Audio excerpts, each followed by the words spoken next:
Soy versus paraffin, the ultimate wax debate. Today we're going to talk about both waxes and some of the myths that circulate about each. Are all the claims out there fact, fiction, or a little bit of both? That's the topic for today's video. Let's get into it. Hi everyone, my name is Wade Thomas. I'm the owner of Black Tie Barn Candle Company. If you're already a subscriber and regular viewer of this channel, then welcome back. If you are new to this channel and not yet a subscriber, I would encourage you to go ahead and subscribe and hit the bell notification so you can get notified of all future videos. Either way, I appreciate you stopping by. So today's video is all about the major debate, the topic between paraffin versus soy. Now I know there's a lot of other waxes out there as well, but these are the two most common and most popular used waxes by far, so that's what we're going to focus on today. Almost every new candle maker approaches this question from the very beginning. What wax to choose and why? And for good reason. It is the base of your candle, right? It is the number one main ingredient. You can't make a candle without it. And so it is for good reason that this is such a major concern or decision point for new candle makers. And it should be for all of us. But how true is all the information that is spread about each one of these waxes? Well, that's what we're going to talk about today.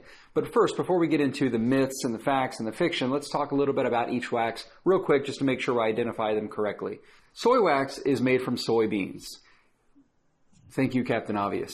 But really, the soybean oil is separated from the soybeans through a process called hydrogenation. Now, this is a chemical process that separates the wax or the oil from the beans so that oil can then be refined into a wax suitable for burning. Now, each manufacturer has a different hydrogenation process, and so the way soy wax is made will vary from manufacturer to manufacturer, and they don't have to tell you their process. Now, paraffin wax is derived from crude oil. Now, this crude oil is already being refined for other purposes, but the leftover remaining, this waste, which would have otherwise been just left as waste or thrown out, is what is refined and turned into a paraffin wax suitable for candles. It is important to note before we go any further that both waxes go through a full refinement process to be turned into a wax for candle making. So now that we have the basics out of the way, let's talk a little bit about some of the common myths about each. Now, I need to preface the rest of this video by explaining that I am a candle maker who uses multiple different wax types. I use soy, I use paraffin, I use several paraffin soy blends, and I use some coconut blends as well. And the reason I mention that is I am an unbiased perspective here. I use different waxes for different purposes, and I'm not here to convince you one way or the other which one is better. This video is purely to talk about some of the common misnomers about wax types. Now, because most of the bad myths and bad rumors out there are about paraffin wax, this video is really going to be talking about most of those, but I don't want you to get the sense that I'm trying to claim that paraffin is better than soy, nor do I want you to think that soy is better than paraffin. That's not what I'm trying to do in this video. This is an educational video more than anything. You really should choose your wax based off of your own preferences and what you're trying to achieve, maybe for your customers, for your niche, for your candle types. Different candle types require different properties, different wax properties, so you may have to change waxes just because of that. But also just as a personal taste, personal preference. Do your own testing, do your own research. You might find that it's easier to work with soy wax. You might find that you get better performance with the paraffin wax. Whatever the reason is, you will ultimately decide what wax you should use. But today, I purely want to do an objective standpoint to talk about all the information or misinformation that is spread about both waxes. But again, because paraffin is so heavily attacked, much of the focus on this video will seem like a defense of paraffin. But again, I'm just trying to respond to the information that is thrown out there and the myths and the rumors that are thrown out there most commonly. You will most often hear bad rumors spread about paraffin as opposed to soy. So you're going to see much more discussion on that in this video rather than the other way around. Hopefully you enjoy the rest of this video and the information that we talk about. So first, let's start with the myths and some of the common misinformation and rumors that are spread mostly online and through media about these waxes. The first one is that soy is non-toxic and paraffin is toxic. So first and foremost, it's important to understand where this came from. It's the soy industry, the soy manufacturers that have really started this push about paraffin being toxic. Paraffin has been used in candles forever, and paraffin's used in a lot of other actual home-based applications as well, and food-based applications as well. And so this whole kind of recent surge of negative claims about paraffin being toxic has really kind of been started and pushed by the soy industry. And I mean, you can't blame them. It's their direct competition. So the main takeaway here is that most of these rumors and myths are created by the soy industry. But as I mentioned, paraffin is used in several products that we use on a day-to-day basis. Most paraffin in candles that's available for candles these days is a food-grade paraffin. It's the same type of food-grade paraffin that you find that's actually coated on the outside of your apples at the grocery store or the market. Crayons, cosmetics, all made with paraffin wax. Even wax paper and drywall all have paraffin properties in them and paraffin waxes in their use. But I don't see anyone tearing down their walls. So just keep in mind that paraffin is a very commonly used product in all sorts of applications, not just candles. So the truth is there's real no toxicity difference between either wax.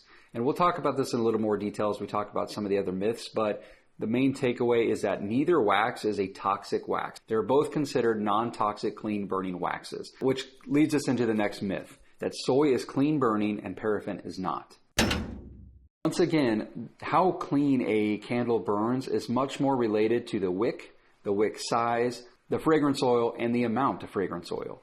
These are all much more significant factors in determining whether or not a candle is going to burn clean or not. The wax, much less so. In fact, there's really no proven research out there that proves that paraffin is any more toxic, any more non-clean burning than soy. It's just a different type of wax. Again, the important thing here is that the candle is made properly. That is what's going to make a proper burning candle. I can tell you that for my own candles, my paraffin or paraffin soy candles burn just as clean as my soy candles do. Now, one factor that might throw a lot of people off here that might convince you otherwise is soot. And that is our next myth, that soy does not soot and paraffin does. Well, for starters, that's just not true. Both candles can soot, both waxes can soot, and again, it has mostly to do with the wick and wick sizing and the amount of fragrance oil in the candle. But even if things are even and it's apples to apples, so to speak, the soy candles will still emit soot. It's just a white or light colored soot. You can almost argue that anything burns will soot. And in fact, there are other things in your kitchen household right now, your toasters, when you're cooking on the stove top with oils, those emit just as many particles, if not more, in the air than burning your candle does. It's really about just good airflow, just like when you're cooking something in the kitchen, you want some airflow. You want to make sure your candles are in a ventilated area as well. Obviously, you don't want to lock yourself in a closet with 17 burning candles. That's not going to do anyone any good.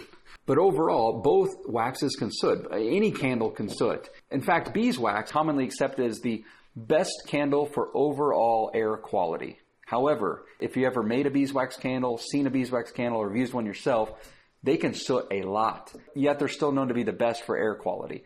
The next myth, again, is related to soot, and that is that soot is dangerous. Not quite. Obviously, as I mentioned before, locking yourself in a closet or a small room with a bunch of candles all overwicked, emitting a bunch of soot into the air, breathing that in is not going to be good for your respiratory system. That's a given. But it's not that the candle sooting itself is really that dangerous. It's what is being emitted that is dangerous. Not that it's soot, it's what could be in the soot. Well, the truth is, there are other things in our candles besides wax. Fragrance oils, other additives potentially, and it's really what's being emitted by those ingredients or those materials through the combustion process that is the potentially dangerous part. Not just the fact that there's the presence of soot. If we just talk about only candles and only candle waxes, both can soot, and neither one soot is more dangerous than the other. It's really about proper candle making and the other materials in your candles, not just your waxes. And we'll talk about that a little bit further along as well. Another myth is that soy is water soluble, which makes it easier to clean up. And in fact, you can even clean it up and pour it down the drain. While soy may still be easier to clean up compared to some paraffin waxes, but the truth is soy wax is not water soluble. In fact, by definition, wax is non-water soluble. Don't let anyone confuse you or make you believe that soy wax is water soluble, and definitely don't be pouring it down any kitchen drains. Now for some pseudo myths. One is that soy is eco-friendly. Again, not quite. It kind of depends. Soy comes from soybean plants, and as you might imagine, plants are good for the environment. But many soybean plants are treated with pesticides, not really eco-friendly process.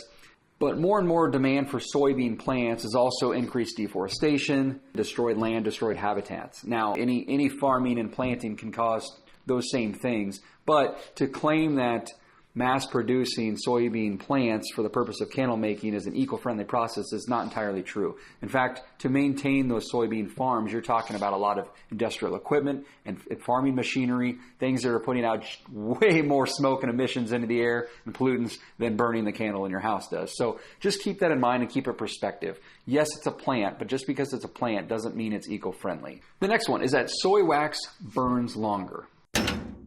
Yes and no. So soy wax takes more heat, and because of that, if you were to take a paraffin wax and a soy wax and use the same amount of heat in both, yes, soy would last longer because it requires more heat to fully consume.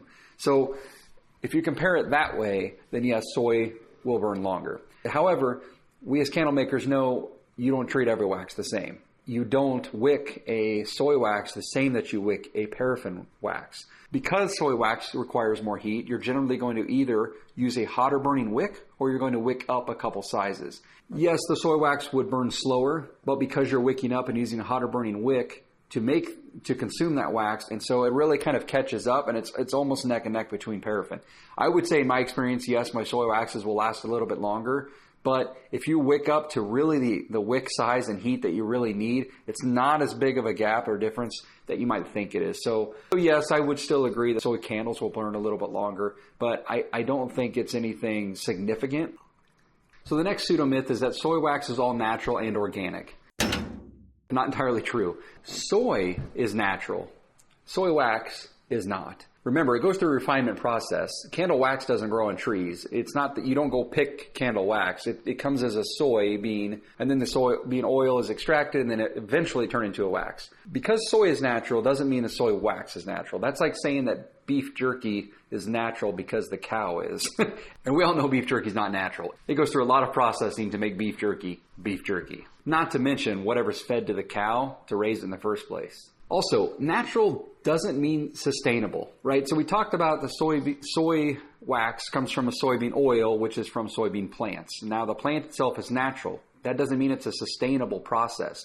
Now, that's not to say that we're in any concern of running out of the ability to grow more soybean plants and get soy wax, but it is worth noting that just because it is natural doesn't mean it's sustainable. Now, it is also true that paraffin wax is not a natural wax either. Paraffin is a derivative of crude oil, basically the waste from the crude oil refinement processes, and then it's recycled or upcycled into paraffin wax. So that was going to be waste regardless, and it's just a separate process then takes what was going to be wasted anyways and turns it into paraffin wax. So it's not natural either, but the main point is that neither wax is a natural wax. So before we get into the facts about these waxes, rather than the myths, let's talk about why soy is so extremely popular at the moment. Well, it's really all about how soy is marketed. So we already talked a little bit about the soy industry, and soy manufacturers are really the ones most significantly to blame for all the nasty rumors and myths that were spread about paraffin originally. And then, of course, media and people online just kind of run with that information and continue to spread it like wildfire, just like with anything, right?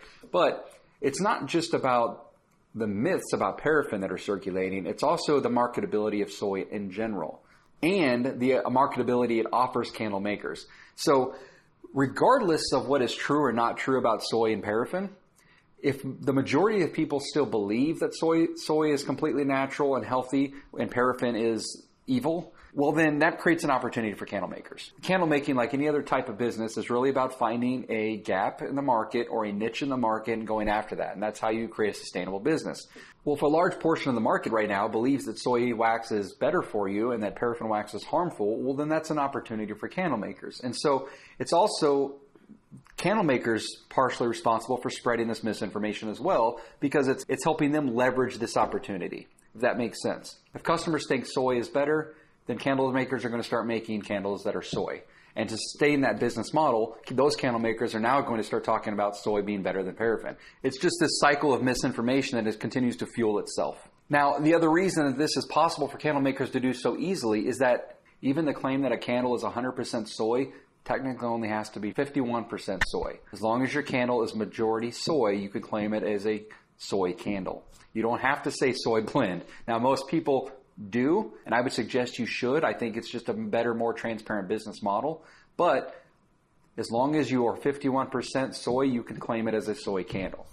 Now, you can't say it's all organic or something like that, but you can still say a soy candle, which is also another important point. If you go to the store and you test, like a lot of us other candle makers do, we test other people's candles. We go to the shelves, we buy candles from other stores, we might buy from each other, right? And we do a lot of our own testing, and we see something called a soy candle. We're like, geez, this soy candle rocks. Like, I mean, this thing throws scent like every Paraffin candle I've ever had. This thing burns perfect. I mean, this is one of the best soy candles I've ever had. You don't actually know if it's all soy. And that's just the truth about candles in general. Even the big box stores that say that they have a 100% soy candle have some other additive in them. Usually it's paraffin. It's some type of stabilizer. Sometimes candle makers use a palm oil to help stabilize the soy wax. Because the truth is, and anyone that's used straight soy wax, you know some of the issues to using straight soy. And so almost every candle maker uses something to stabilize that wax and make it a better performing wax in general. It can be paraffin, it can be palm oil, other additives as well. Some use Vibar. You know, some of these others are even synthetic. It's very rare to find a candle that is actually completely soy. And even if you do, then you got to consider the refinement and chemical process that it went through to become suitable for burning. I'm just saying all this just to create a perspective here that don't be fooled by labels, don't be fooled by terminology, don't be fooled by rhetoric. Okay, now let's talk about some actual facts about both waxes. So let's talk about scent throw, and that is that paraffin out of the box has a stronger scent throw than soy wax.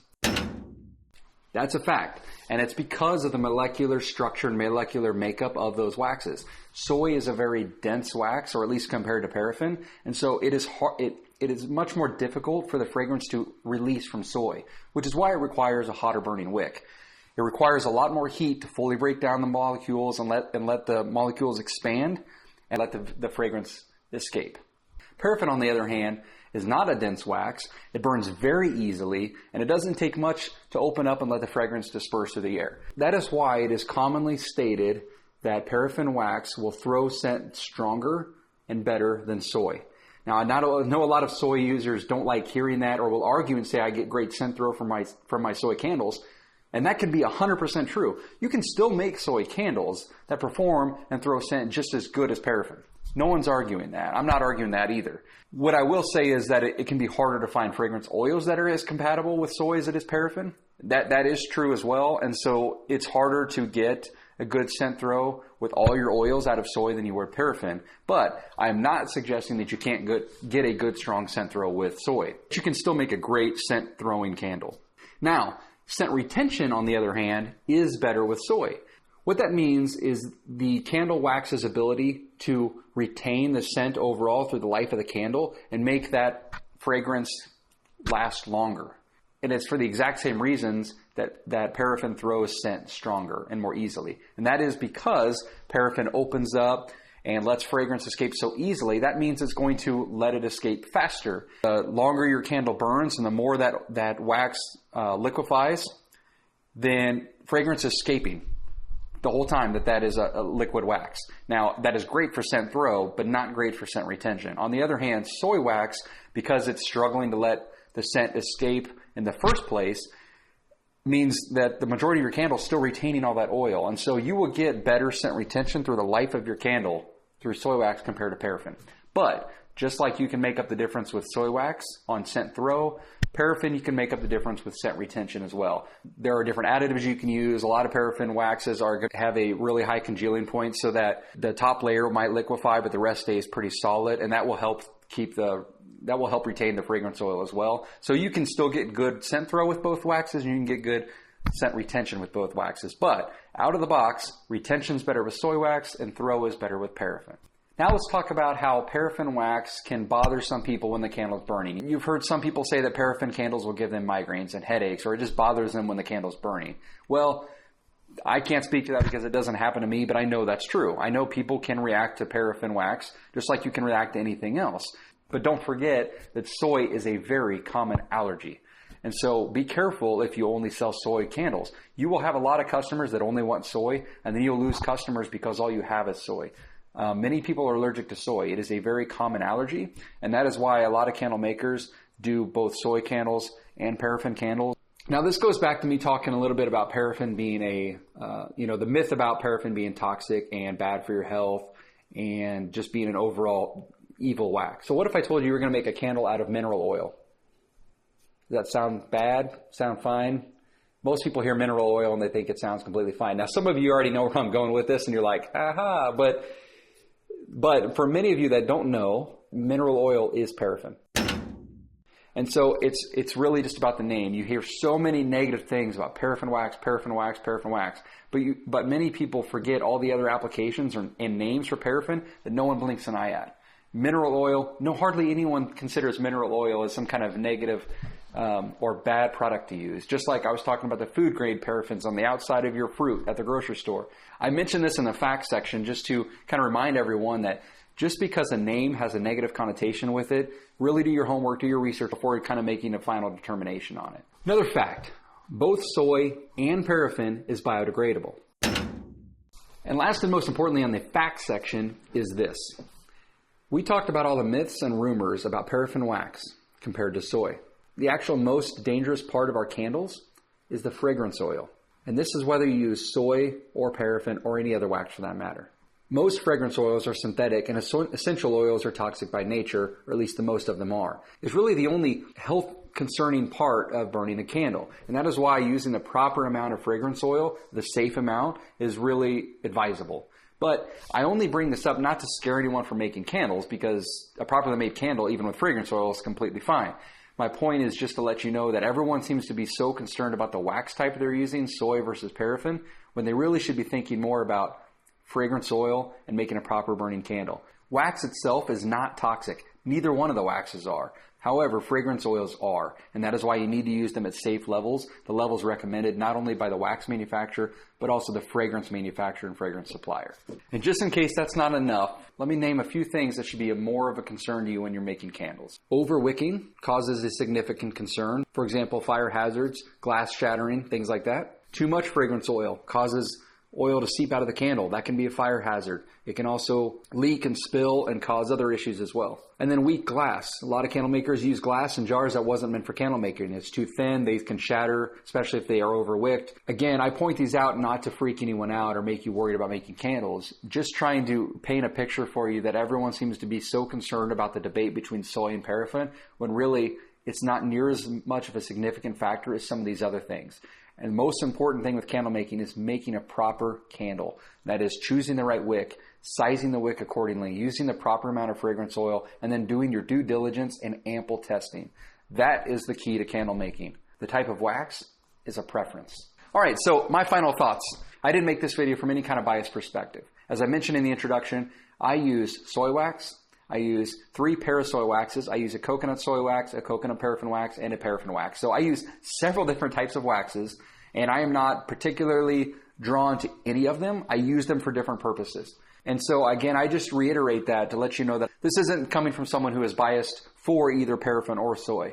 This is really an educational video just to kind of highlight the myths that are out there and some of this misinformation and try to clean up that mess a little bit for you so you can make an informed decision for yourself. Personally, I find soy to be a bit easier to work with, and I find paraffin to be a little more reliable and consistent. And then I use several parasoys because I just find them overall to be the most balanced. But again, just in case anyone's wondering why I only focused on paraffin versus soy, it's just because those two are by far the most common and popularly used waxes today. And it is also the 2 waxes that almost all new candle makers kind of jump towards at the very beginning and try to weigh which one to choose. I really hope this video helped kind of highlight and illustrate some of these myths out there. And hopefully I cleaned it up a little bit for you and provided some accurate and valuable information for you in hopes that you can make a better informed decision for yourself. As always, I really appreciate you stopping by. Again, if you're not already a subscriber, please consider subscribing. We're getting closer and closer to 500 subscribers, and we've done that in just a month and a half. And I am going to be doing another giveaway if we get to 500 subscribers. So please subscribe. Please leave your comments in the comment section if you have any feedback. And let's get to 500 subscribers so I can do another giveaway to a handful of lucky winners. But aside from the giveaway and any kind of promotions, just know that this channel is really dedicated to helping with candle making and business. If you find any value in either one of those things, I do encourage you to subscribe and take advantage of future content. So that's it. Thanks for tuning in, everyone. We'll see you next time. Take care. Thanks.